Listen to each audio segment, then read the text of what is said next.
Do you need a steady flow of income in your freelance web design career? In this video, I'm gonna be teaching you how to get web design clients in 4 steps as fast as possible. Let's go.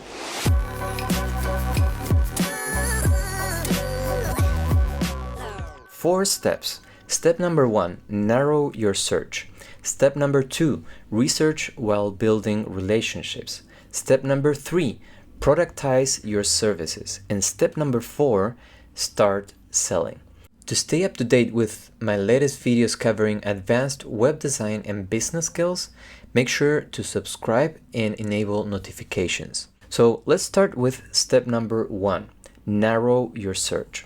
So imagine going to Google and searching for clients, right? It doesn't really work because it's just too generic. So we want to narrow that search in a way that we are able to actually find what we're looking for. So to do that, we first need to clarify for ourselves who are we looking for. So it's not just clients, it's certain type of clients. And the best way to narrow your search is what we call niching down. You probably heard of this 1,000 times, but this is the best way that you can start getting clients in the door as fast as possible.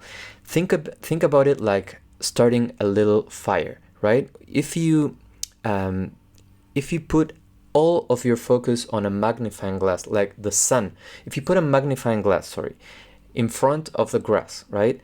And the sun hits that magnifying glass, and all the energy of that surface is focused in one point, right? That energy of the sun that was scattered now is focused on one point in a leaf in the grass, and so it starts a little fire, right? So that's what we want to do now. We want to focus all our energy in one point, start a little fire. Now, once you have a fire going on, it's going to be easier to add like bigger branches, right? And even logs to the fire if it's big enough, right? So what I'm trying to say is like you can start with picking a niche, and you don't have to marry for the rest of your life with that niche, but you do have to be able to focus on a niche for the beginning of your freelance career at least. Or if you're not getting enough clients, you at least need to start there, because that's going to help you build the foundation, get known, and then word of mouth and your reputation and the amount of followers that you have and the exposition that you will gain throughout the years is going to help you get more clients and attract them to you.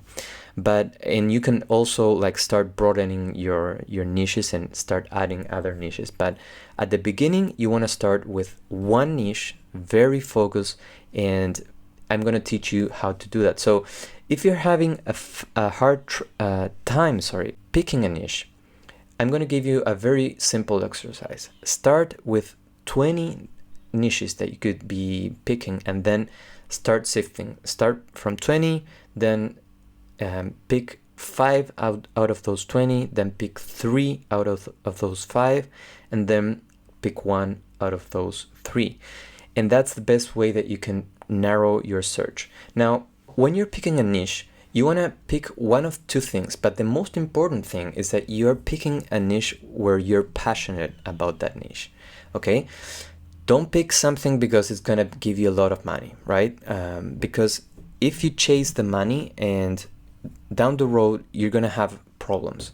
And you want to make sure that you're passionate about this niche so that it's fun for you and so that you can push through the difficulties, right? The difficult moments. So make sure that you're picking something that you're passionate about.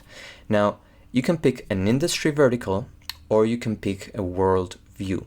So an industry vertical could be like, for example, online course creators, like me, for example, right? I'm an online course creator slash, coaching creator, program creator, or whatever.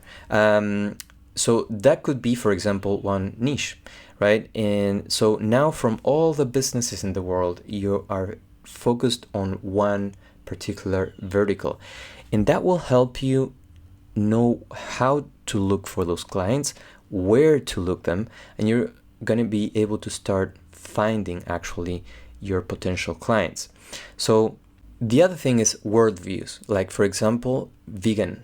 If you want vegan companies, for example, or companies that support certain type of lifestyle or that have certain values, right? You want to pick a niche in either of these two ways or a combination of both as well. So once you have picked a niche, we're going to go to step number 2, which is the most important one. But yeah, all of them are important because if you don't pick a niche, this is not going to work. But now that you have a niche, number 2 is research and build while building relationships. Research while building relationships. So business has always been and will always be about relationships. And if you're an introverted, this is probably bad news, and you're gonna have to be able to learn how to create relationships out of thin air, because this is really what business is about. And so we're here to help others, I think, and I think a good worker, somebody that does his work very well, is someone that is a good servant. And being a servant means doing the things that are difficult sometimes. So this is something that is going to be difficult, right? This is the most difficult step in the process. You're going to be connecting and offering value before selling anything to your potential clients. Now, when you're connecting with them, what you want to try to do is get them on a call with you. And there's a couple of ways that I'm going to share with you in a minute. But the idea overall is you want to offer free value upfront without any risk for the client, so that the client gets to know you and you start building a relationship with your potential client.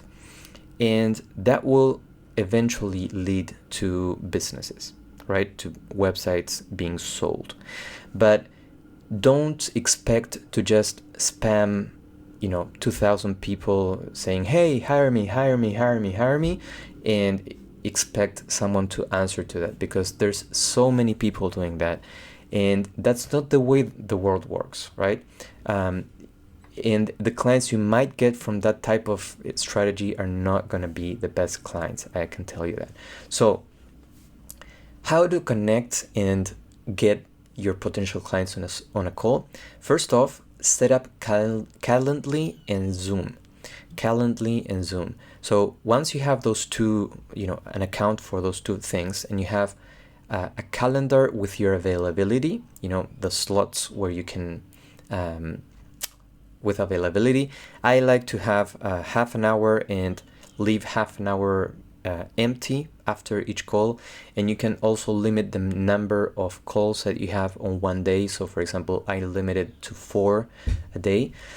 So build your calendar and set up your availability, and then set up a Zoom account so that you can record the sessions with them.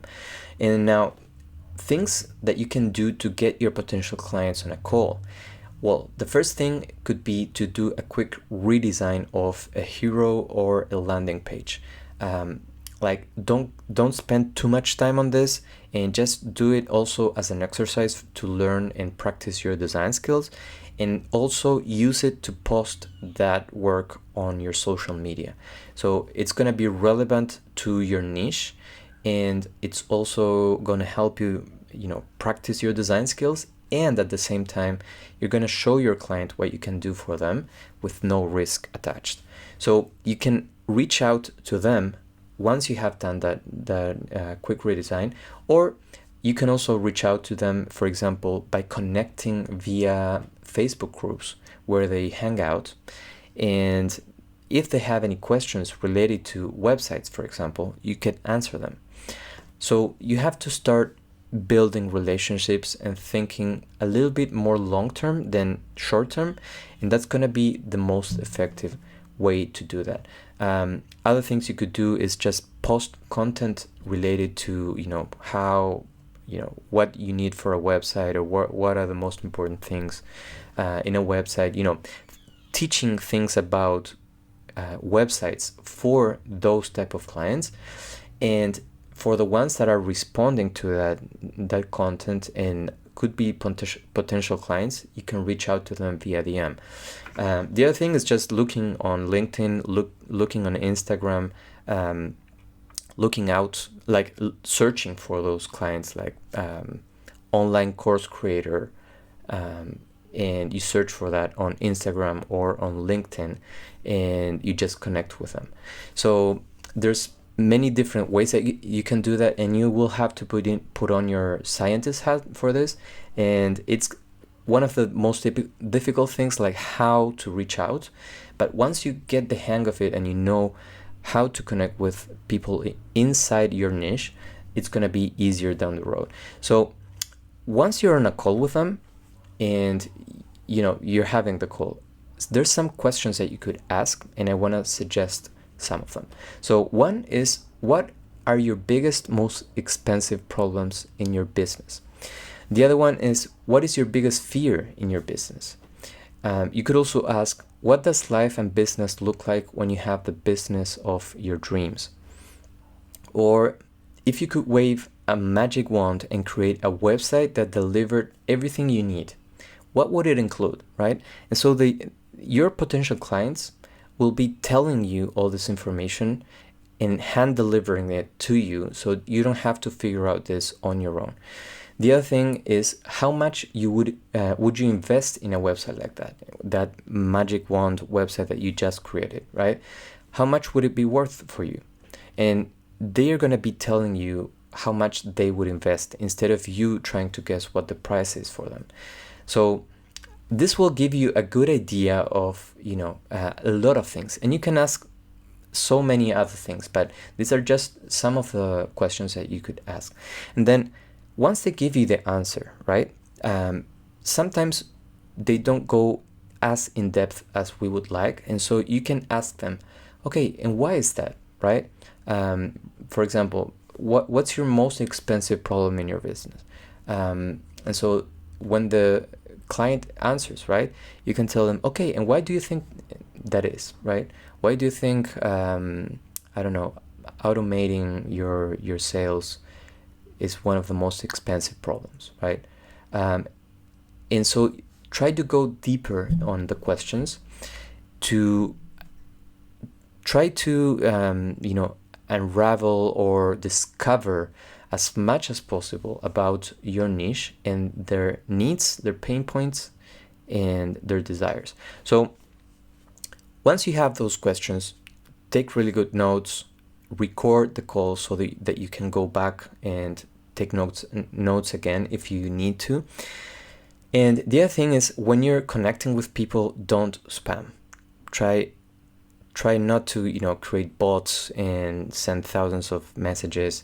Try not to be spammy. Be genuine and do this out of a heart of service. So with that, you will start creating a client database.